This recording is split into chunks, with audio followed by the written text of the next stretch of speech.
The marinate.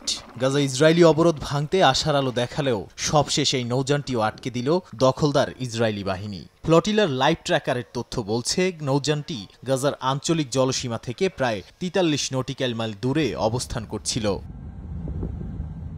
সাংবাদিক, মানবাধিকার কর্মী ও চিকিৎসকদের নিয়ে ফ্রিডম ফ্লোটিলা কোয়ালিশন এবং থাউজেন্ডস ম্যাডলিন টু গাজা নামে দুটি সংস্থার যৌথ উদ্যোগে ইতালির সিসিলি থেকে ছেড়ে গাজা অভিমুখে চলছে অন্তত 10টি জাহাজের বহর। এর মধ্যে কনসাইন্স নামের একটি জাহাজে রয়েছেন বাংলাদেশি অধিকার কর্মী ও প্রখ্যাত আলোকচিত্রী Shahidul Alam.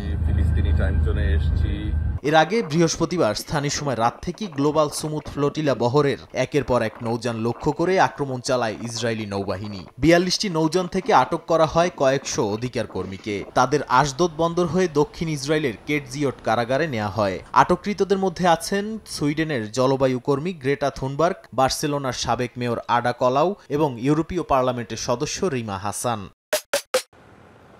Maggi hot and spicy blast, test of the nation.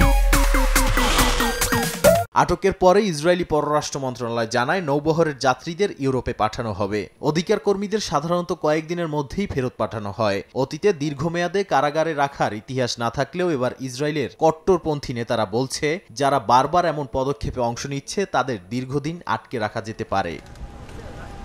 বিশেষজ্ঞরা বলছে, আইনিভাবে ইসরায়েল চাইলে কয়েক মাস বা কয়েক বছরও আটকে রাখতে পারে, তবে নির্ধারিত সাজা হলো বহিষ্কার। একই সঙ্গে ইসরায়েলে প্রবেশে দীর্ঘমেয়াদী নিষেধাজ্ঞা, যেটা আগেও অনেকে 100 বছরের জন্য পেয়েছেন। তেল আবিবের এমন পদক্ষেপে তুরস্ক, মালয়েশিয়া, দক্ষিণ আফ্রিকা ও কুয়েত সহ বিশ্বের বিভিন্ন দেশ নিন্দা জানিয়েছে। নাদিম মারজান, সময় সংবাদ।